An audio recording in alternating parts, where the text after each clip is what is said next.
ನಮಸ್ಕಾರ ಸ್ನೇಹಿತರೆ, ನಾಡ್ನುಡಿ ಲೈವ್ಗೆ ಸ್ವಾಗತ. ಸ್ನೇಹಿತರೆ, ಇದೀಗ ಮೊಬೈಲ್ ಗ್ರಾಹಕರಿಗೆ ಗುಡ್ ನ್ಯೂಸ್ ಸುದ್ದಿ ಒಂದು ಇದೆ. ಶೀಘ್ರವೇ ನಿಮ್ಮ ರೀಚಾರ್ಜ್ ದರ ಇಳಿಕೆ ಆಗಲಿದೆ. ಹಾಗಾದರೆ ಎಷ್ಟು ದರ ಇಳಿಕೆ ಆಗ್ಬೋದು? ವಿಡಿಯೋವನ್ನು ಕಂಪ್ಲೀಟ್ ಆಗಿ ವಾಚ್ ಮಾಡಿ.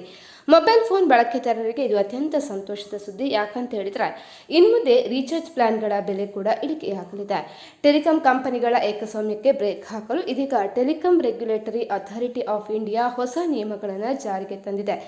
ಕೇವಲ ಕಾಲ್ಸ್ ಮತ್ತು SMS ಮಾತ್ರ ಬಯಸುವವರಿಗೆ ವಿಶೇಷ ಪ್ಲಾನ್ಗಳನ್ನು ಪರಿಚಯಿಸುವಂತೆ ಆದೇಶ ನೀಡಿದೆ. ಇದು ಸಾಮಾನ್ಯ ಗ್ರಾಹಕರಿಗೆ ದೊಡ್ಡ ಮಟ್ಟದ ಪ್ರಯೋಜನವನ್ನು ಕೂಡ ನೀಡಲಿದೆ.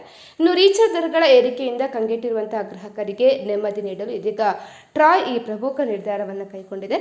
ಟೆಲಿಕಾಂ ಕಂಪನಿಗಳ ಅತಿಯಾದ ದರ ವಸೂಲಿಗೆ ತಡೆ ಹಾಕಲು ಕೇವಲ ವಾಯ್ಸ್ ಕಾಲ್ ಮತ್ತು SMS ಮಾತ್ರ ಬಳಸುವವರಿಗೆ ಪ್ರತ್ಯೇಕ ಪ್ಲಾನ್ ಅನ್ನು ನೀಡಲು ಸೂಚನೆ ನೀಡಿದೆ.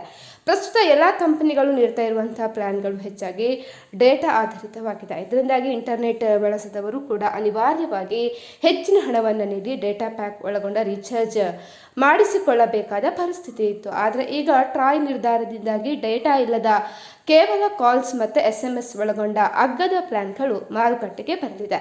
ಇನ್ನು ಗ್ರಾಹಕರ ಹಿತರಕ್ಷಣೆಗಾಗಿ 13ನೇ ತಿದ್ದುಪಡಿ ನಿಯಮಗಳು 2026ರ ಹೆಸರಿನಲ್ಲಿ ಹೊಸ ಕರಡನ್ನು ಸಿದ್ಧಪಡಿಸಲಾಗಿದೆ. ಈ ನಿಯಮದ ಪ್ರಕಾರ ಪ್ರತಿ ಟೆಲಿಕಾಂ ಕಂಪನಿಯು ಕನಿಷ್ಠ ಒಂದು ಕಾಲ್ ಮತ್ತು SMS ಪ್ಲಾನ್ ನೀಡುವುದು ಕಡ್ಡಾಯ. ಈ ಪ್ಲಾನ್ಗಳು ಕೇವಲ ದೀರ್ಘಾವಧಿಯ ರೀಚಾರ್ಜ್ಗಳಿಗೆ ಸೀಮಿತವಾಗಿರದೆ ಕಡಿಮೆ ದಿನಗಳ ವ್ಯಾಲಿಡಿಟಿಗೂ ಕೂಡ ಲಭ್ಯವಿರಬೇಕು. ಇನ್ನು ಇಂಟರ್ನೆಟ್ ಅಗತ್ಯವಿಲ್ಲದ ವೃದ್ಧರಿಗೆ ಮತ್ತು ಗ್ರಾಮೀಣ ಭಾಗದ ಜನರಿಗೆ ಇದು ದೊಡ್ಡ ವರದಾನವಾಗಲಿದೆ.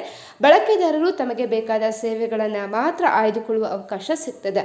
ಮಾರುಕಟ್ಟೆಯಲ್ಲಿ ಪಾರದರ್ಶಕತೆ ಹೆಚ್ಚರಿದ್ದು ಕಂಪನಿಗಳ ನಡುವೆ ಆರೋಗ್ಯಕರ ಸ್ಪರ್ಧೆ ಏರ್ಪಡಲಿದೆ. ಇದು ಗ್ರಾಹಕರ ಅವಶ್ಯಕತೆಗಳಿಗೆ ತಕ್ಕಂತೆ ಹೊಸ ಪ್ಲಾನ್ಗಳು ಬರಲು ಕೂಡ ದಾರಿಯಾಗ್ತದೆ. ಸ್ನೇಹಿತರೆ, ಈ ಬಗ್ಗೆ ನಿಮ್ಮ ಅನಿಸಿಕೆಯನ್ನು ಕಮೆಂಟ್ ಮಾಡಿ ತಿಳಿಸಿ. ಅದೇ ರೀತಿ ನಮ್ಮ ಚಾನಲನ್ನು ಕೂಡ ನೀವು ಸಬ್ಸ್ಕ್ರೈಬ್ ಮಾಡ್ಕೊಳ್ಳಿ.